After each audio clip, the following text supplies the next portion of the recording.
This entire video takes place in my garage, and we will be tackling the restoration, or really service and cleanup, of a World War II era P-60 billy pump.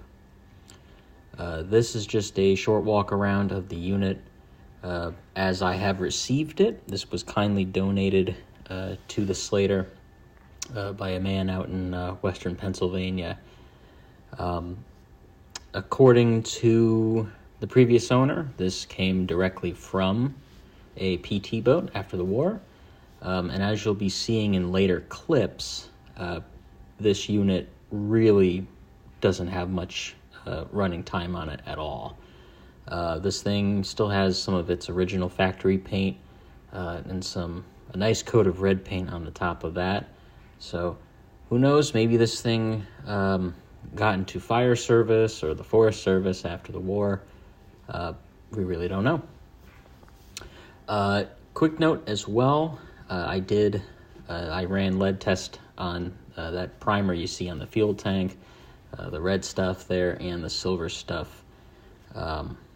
Underneath the red paint there is no lead, or so low that it cannot be picked up by my testers. So the first thing we'll be doing is power washing it.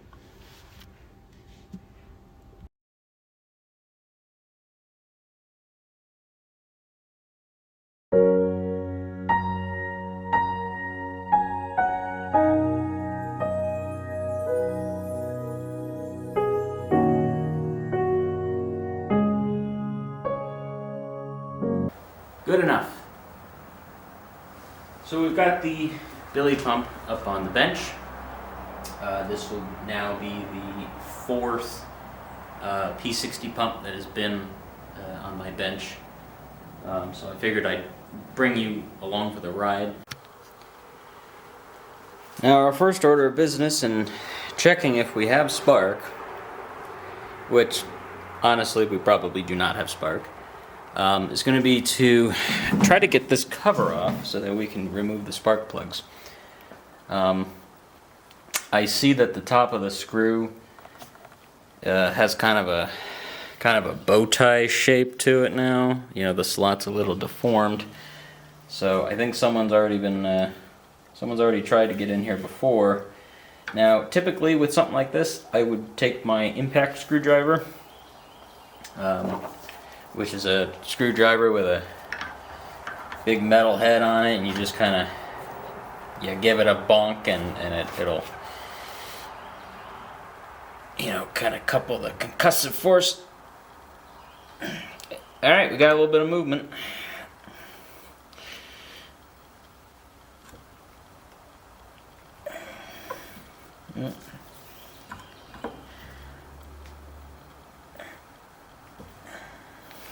Come on. A little bit of movement, not all the movement though. Let me try the other side while we're at it.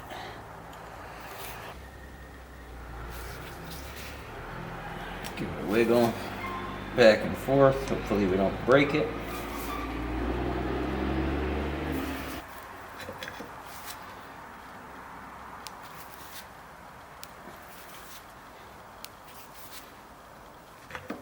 Folks, I think we've got good news.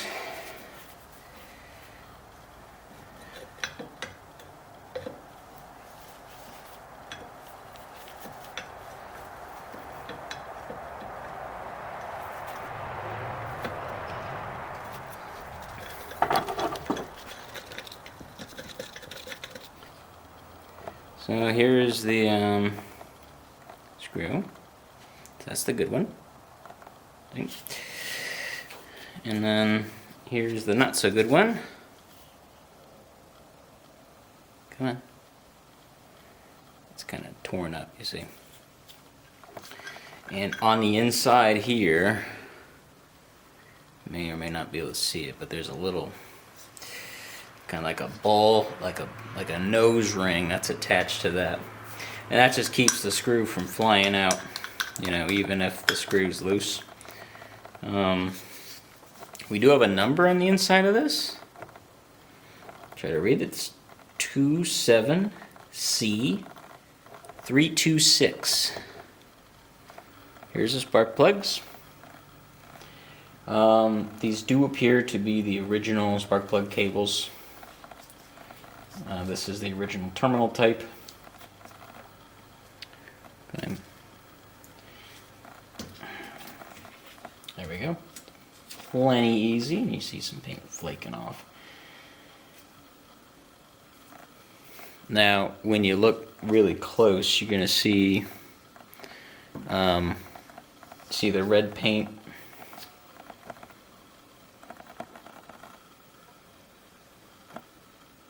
And then you see the silver paint from the factory still on it. See, it's up here on the cylinder head too. So let's go ahead and try to crack open the spark plugs. I'm going to move the camera up onto the bench. All right, let's have a look, see what we can do. Get the flippy screen going. There we go. We have Champion number 13. I believe there is a modern replacement that is the exact same dimensions. Let me get that a little spray. Beautiful. All right.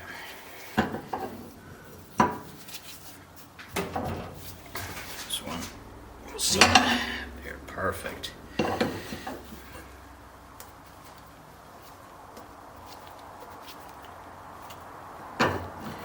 Not quite finger loose just yet.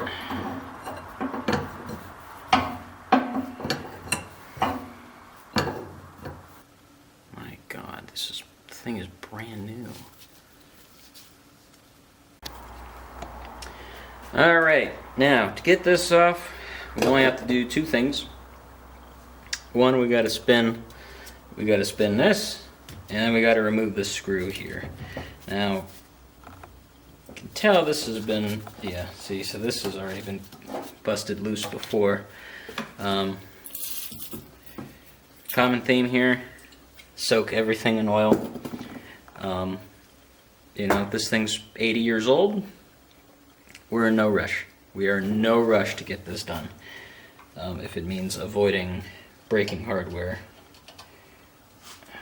So that is a little crispy feeling. I don't like that. Let's make sure the slot's free. Movement. Look at that.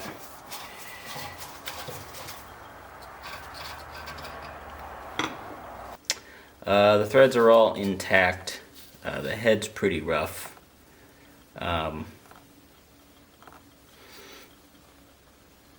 I wouldn't put too much torque on it. I wouldn't trust this thing. If we can de-rust it and have it look okay, fine, but that's probably going to be replaced. I don't personally put too much, stress into the hardware, because we have all this historic fabric right here that what bolt was securing it is a very minor loss if it's so rusty that it can no longer allow this thing to be, displayed in a positive way.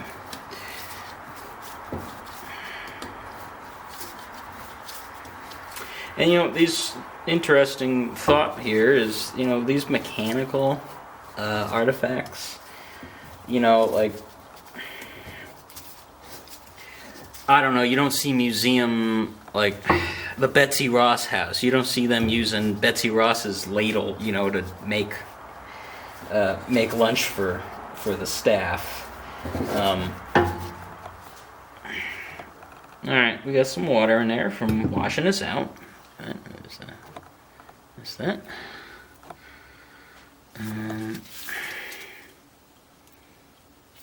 There may still be text on there.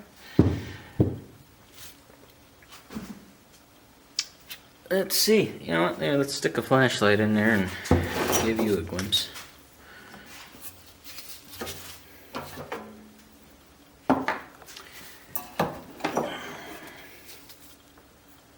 What do you see? I see gunk. We're going to take the gear case cover off. Now, this would have 30 weight oil in it. And they made it very simple.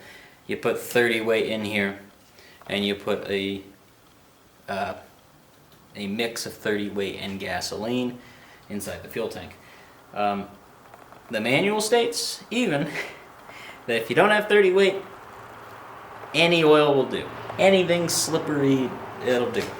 Now, I doubt it looks very much like oil anymore. Story goes, as far as we know, that this was on a PT boat during World War II. How it came to be no longer on a PT boat, we don't know. Was it used after the war? You know, did it have a life? Did it become part of a fire department? Was it bolted, strapped up to a truck at any point? We're missing a screw down here.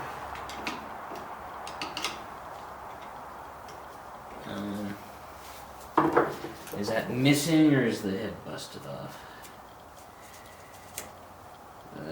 Wherever it is, it's... Wow, we're missing something down here too. Golly, okay.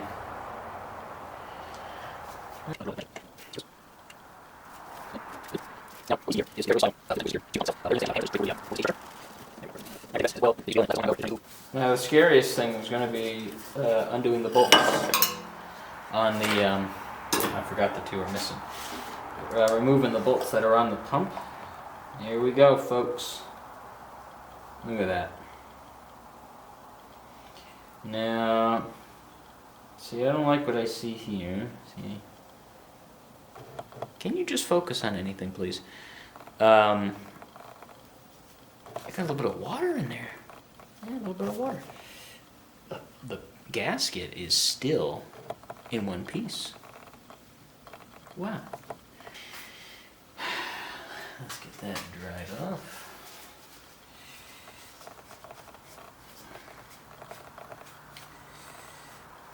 Well, despite any what appears to be water in here, I don't see any rust sitting in there, which is great. So, let me just get the just let some grease sit on there for a little bit. There. Boy, look at the focus on that! Wow, that's amazing. All right.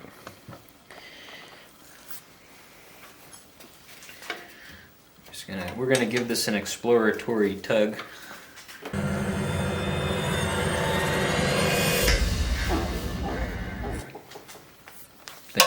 Thing of beauty. That come loose. Felt like it. Yep. It's time-lapse time.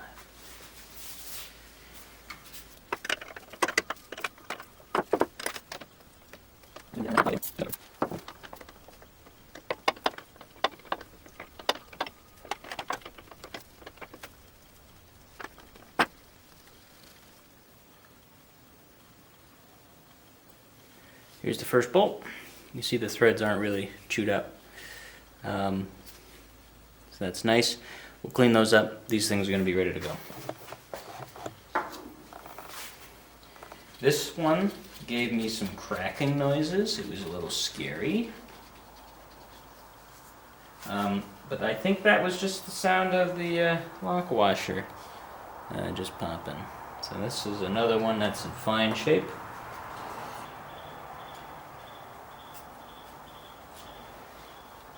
Another one. Just fine shape.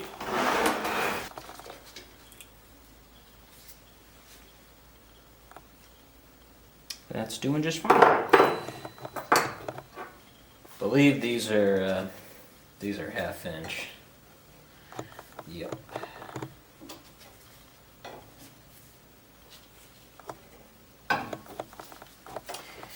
Now, what you're seeing here is, oh, that is so cool.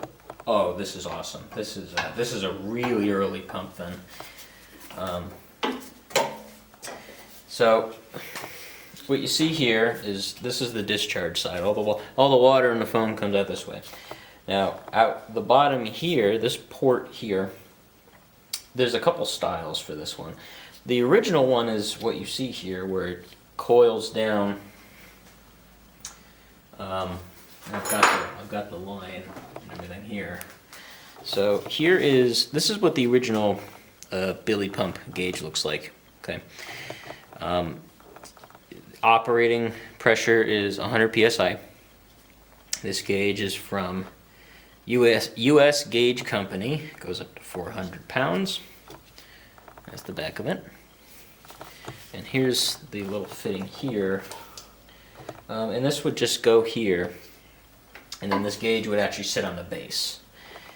Now, what they found was that wasn't ideal, because after you ran it and you flushed everything out, well, you still have water that's sitting in this line here, and you know, now it's liable to freeze, and also it's liable to just get gross and you know, potentially block something up.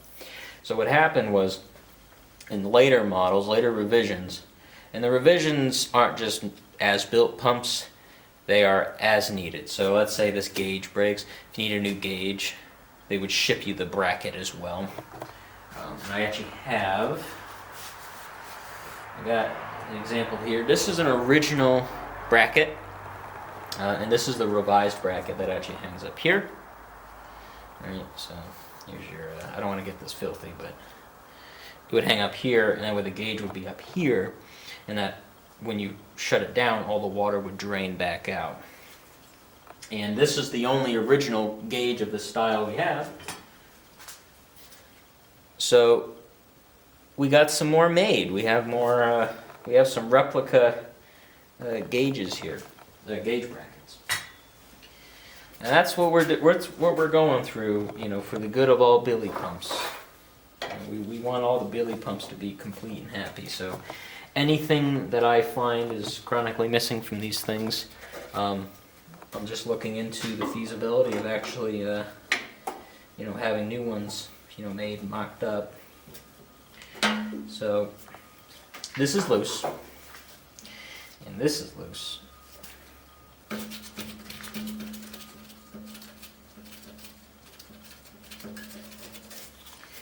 Okay, now we have to take the fuel tank loose here. So let's go ahead and do that, shall we?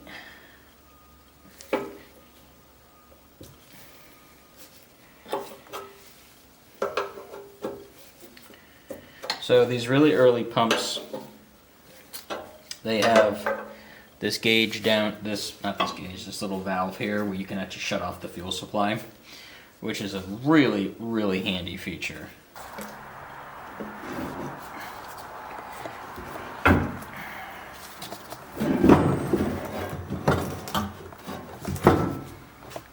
There you go.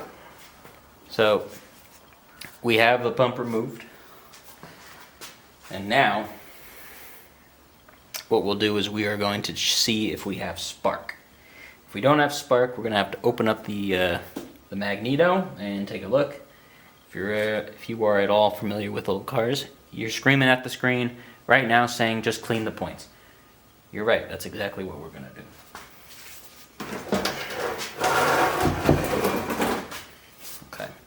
Now, before we do that though, we're going to remove the fuel tank. And in order to do that, it's just 2 more screws and then it'll come free. So let's go ahead and see what we can do about that. See? Shorty. Interestingly, you know, the other pumps, you know, some of them have their hardware mixed up, you know, just from people monkeying around with them over the years. There's another shorty. So here's the Type NY pump, Type NY fuel tank. Here's the bottom. It's got these 2 brackets that secure it. you will see that, you know, these tabs, they don't have any holes in them, and that's because they broke off. So we're gonna look into fixing that. We have the there's two petcocks on here. This one is just for, you know, fuel flow when you want to run it, and then the other one is for a drain. So, you know, you can actually put on here a little line, and then you just drain out all the fuel. Just remove this. We're gonna need this whole thing for two.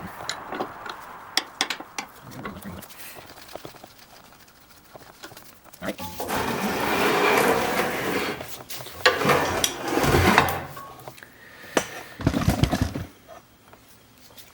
This needs to get out of here. So once the collar, this little clamp here, is loose, and we want to make sure it's very, very loose. I don't want any fight coming out of this thing on the way out. Okay, so we're just gonna give it a little rotate, give it a turn, see if we can turn it.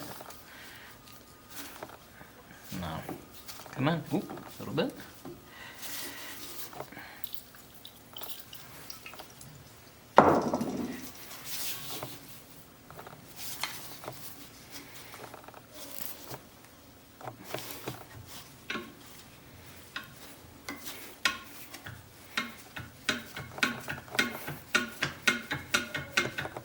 So this is rocking back and forth now.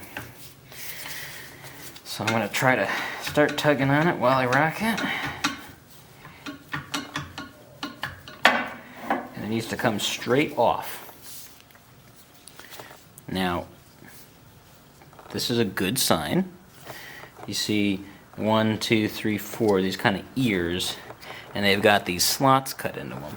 And that's because when you crank down on this clamp here, they're going to move in just a little bit and actually clamp onto the throat right here. You know, they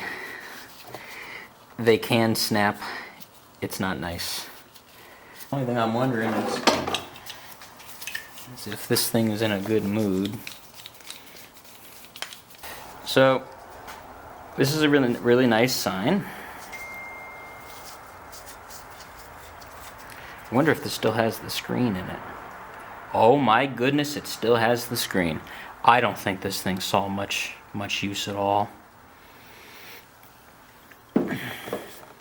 Wow, that's amazing. Here's the inside of the line. Okay. And then we have the screen. Look at that. That's factory. And then we have the original seal right there. Okay. We're going to put that off to the side. You know, you can just stick these in the ultrasonic cleaner. They clean up just fine. Now, there will be a section where we do need to clean up this carburetor. Close look here. This is Johnson Motor Company.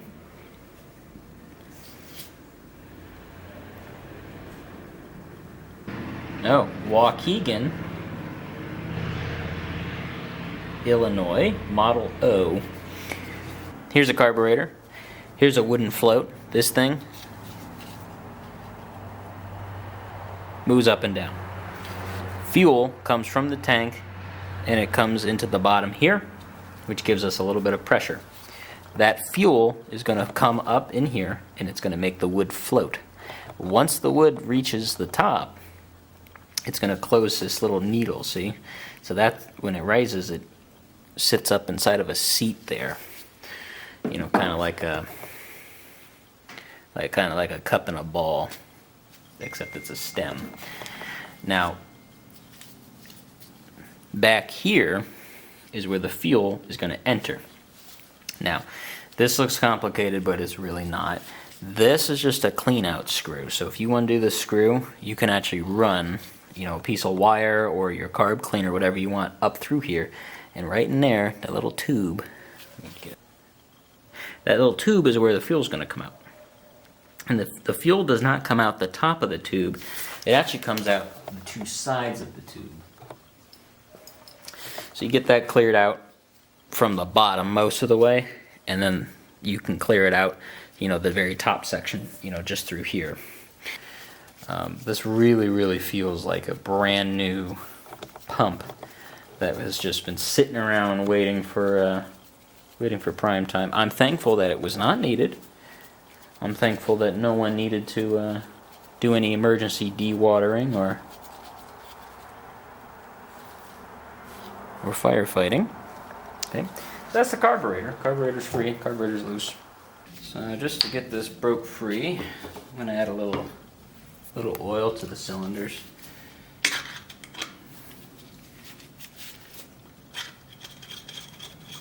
Just as a sanity check, shall we? Put a little scratch in the paint right there. Let's see if we can make that mark come back.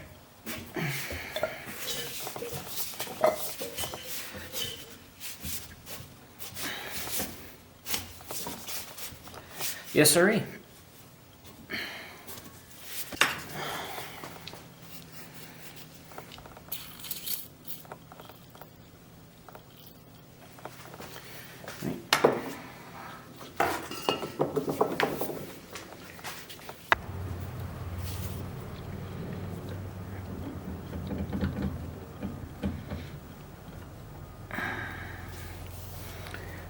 All right, one's loose.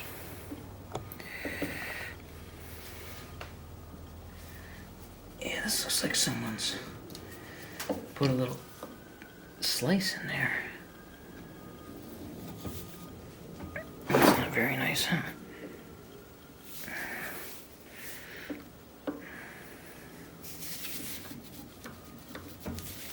Look at that. Okay, so here's the cover. It doesn't matter what position it's in. Now, what you would have on some of them is actually a big metal washer that actually covers that up. Because what you would do is...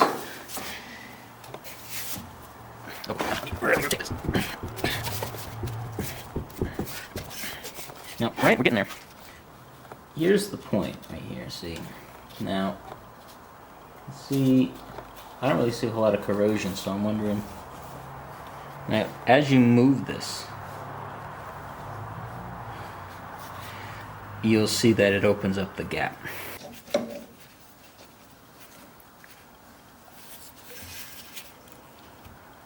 Alright, now we're going to get to this point.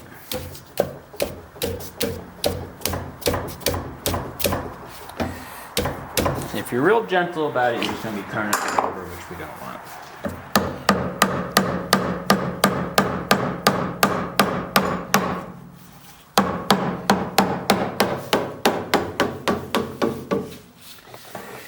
And that's not what you want. We want to remove just this nut here. Now, typically, if you leave the plate on, that would actually cause this to not be able to come out. But because this plate's been removed, it is able to come out. And with something that's been sitting this long, there's no guarantee it's going to come off nicely. But, we can hope.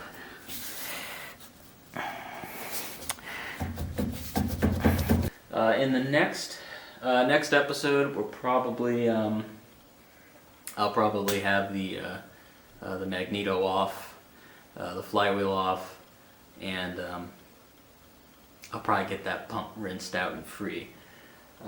But today we got this unit out into the sunlight.